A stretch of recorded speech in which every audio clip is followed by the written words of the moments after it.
아침 목사에 오신 여러분들을 환영하고 축복합니다. 하나님께 또 새로운 날을 우리에게 허락하셨는데요. 새로운 나락을 맞는 새로운 은혜로 오늘 하루 우리 인생은 채워질 줄 믿습니다.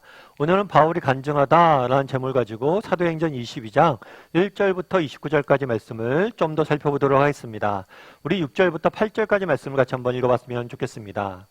가는 중 다메섹에 가까이 갔을 때에 오정쯤 되어 호련히 하늘로부터 큰 빛이 나를 둘러 비치매 내가 땅에 엎드려져 들으니 소리 있어 이르되 사울아 사울아 내가 왜 나를 박해하느냐 하시거늘 내가 대답하되 주님 누구시니까 하니 이르시되 나는 내가 박해하는 나사렛 예수라 하시더라.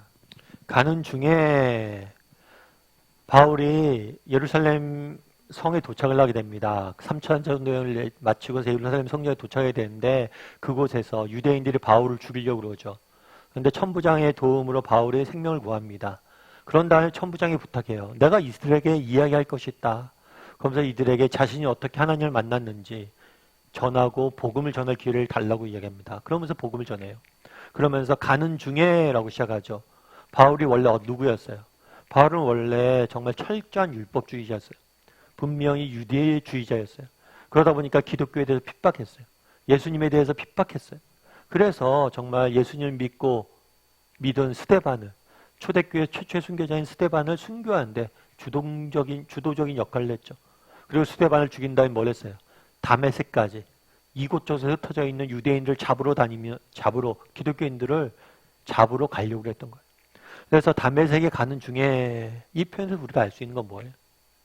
사실 그 당시 바울의 상태는 뭐였어요?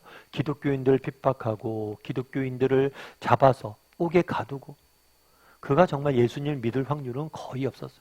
어쩌면 예수님과는 정반대로 가고 있었어요. 그런데 그런 바울을 예수님께서 찾아와서 만나주신 거죠. 그래서 은혜가 있는 거예요. 그럼 어떻게 만나주셨을까요? 가는 중에 다메섹에 가까이 있을 때 정오쯤에 대낮에 한 12시 정도에 호련히 하늘로부터 큰 빛이 나를 둘렀다라고 되어 있어요.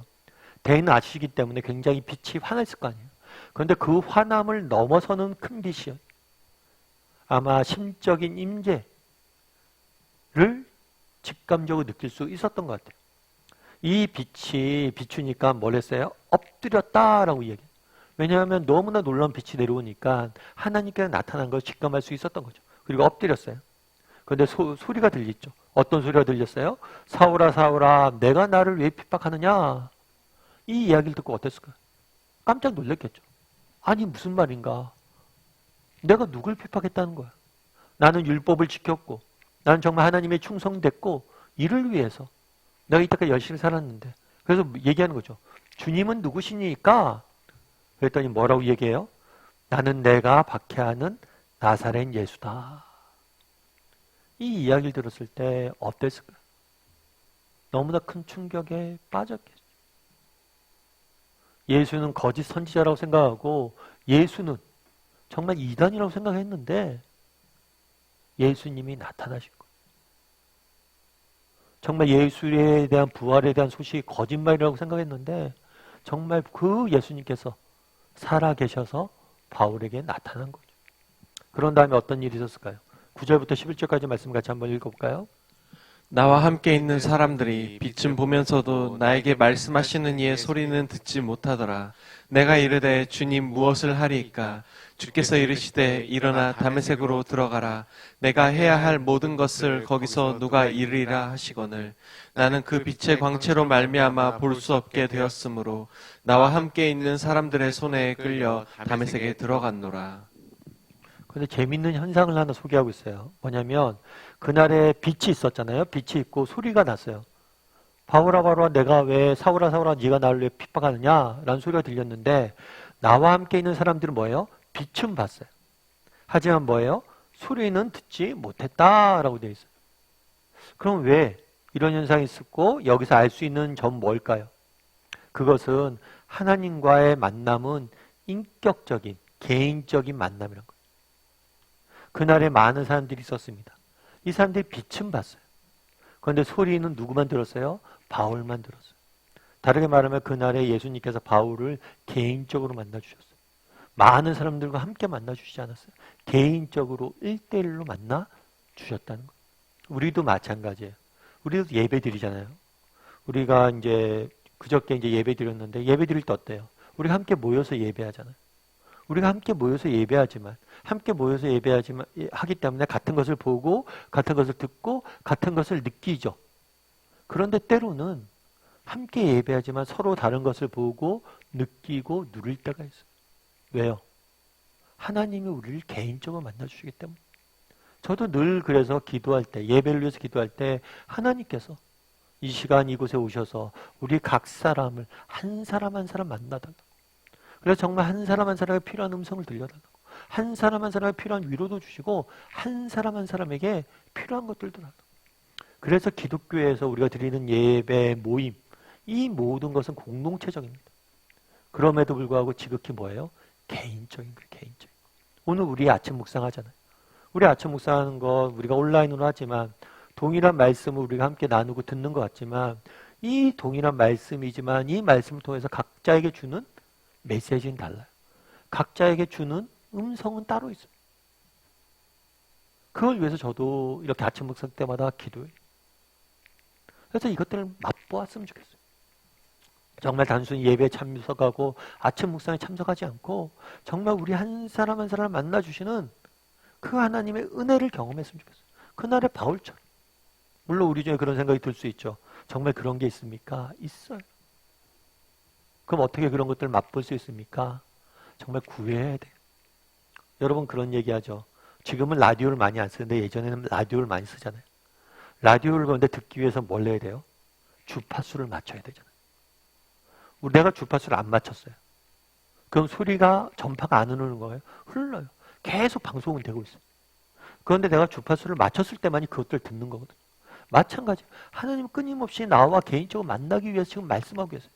그런데 우리가 못 듣고 귀를 닫고 있는 거예요. 들어야 돼. 주님은 누구십니까? 라고 들어요.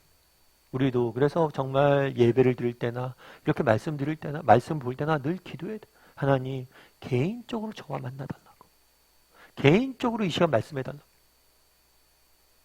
개인적으로 나에게 깨달음을 주시고 은혜도 주시고 위로도 주시고 힘을 달라고. 그래서 개인적인 만남을 위해서 우리가 기도하고 그것들을 추구할 수 있어요. 그랬을 때 하나님께서 우리 개인을 만나주실 거예요. 그런 다음에 바울이 뭐라고 얘기했어요? 내가 누구냐? 나는 너를 받게 하는 예수다. 했더니 뭐라고 얘기해요? 내가 이르되 주님 무엇을 하리이까? 내가 무엇을 하면 좋겠습니까? 라고 질문해요. 이건 우리도 던져야 되는 질문이죠. 그럼 왜 이런 질문을 했을까요? 어쩌면 당연한 거 아니에요? 정말 살아계신 하나님을 만났잖아요. 살아계신 하나님을 만났다면 정말 내 삶에 변화가 있어야 당연한 거 아니에요? 이제 어떻게 살아야 되냐 앞으로 그러면 내가 어떻게 살아야 됩니까 이제? 당연히 질문해야 되는 거죠. 제가 어떤 기사를 보니까 재밌는 이야기가 있더라고요. 뭐냐면 여자가 가장 듣기 싫은 소리, 그러니까 여자가 가장 듣기 싫어하는 이야기가 뭔지 아세요? 남자한테? 남자 군대 이야기더라고요. 군대 가서 어떤 일이 있었네, 뭐 있었네 이렇게 이야기를 제일 듣기 싫어한다고 그러더라고요. 그럼 남자가 듣기 싫어하는 얘기는 뭘까요? 남자가 듣기 싫어하는 얘기는 그 기사 보니까 여자가 애 낳았던 소리라고 하더라고요. 아기 낳았던 소리. 참 재밌더라고요. 그런데 왜 우리가 군대 갔던 이야기를 하고 아이 낳았던 이야기를 그렇게 자주 할까요? 그만큼 그것이 뭐예요? 고통스러운 시간이었고 힘든 시간이었고 그만큼 우리 인생에 많이 기억에 남는 새겨져 있는 시간이었기 때문에 우리가 이야기한다는 거. 그 경험 자체가 우리에게 그만큼 깊이 새겨져 있다는 거예요. 그런데 정말 하나님을 만난다는 거. 살아계신 하나님을 만난다는 거. 그건 더 큰 경험 아니에요? 더 놀라운 경험 아니에요? 정말 우리가 그 하나님을 경험했다면, 그분을 만났다면, 우리는 더 자주 그분을 이야기하고, 더 자주 그분에 대해서 나누고, 그 사건을 이야기해야 정상이란 거예요. 더 놀라운 일이죠. 우리 인생에 이렇게 놀라운 일이 없잖아요. 진심으로 그분을 인격적으로 만났다면 우리 삶에 바울이 이야기했던 무엇을 하리까? 라는 질문이 우리도 따라야 되고 우리 삶의 근본적인 변화가 일어나야 된다는 거. 그럼 우린 어떤가? 정말 우리도 바울이 그날을 만났던 것처럼 매일매일 하나님을 개인적으로 만났으면 좋겠어요. 그리고 이 개인적인 만남이 가져다주는 놀라운 변화와 능력을 맛보는 사람이 되었으면 좋겠어요. 그랬을 때 우리도 바울처럼 하나님 앞에 귀히 쓰임받을 줄 믿습니다.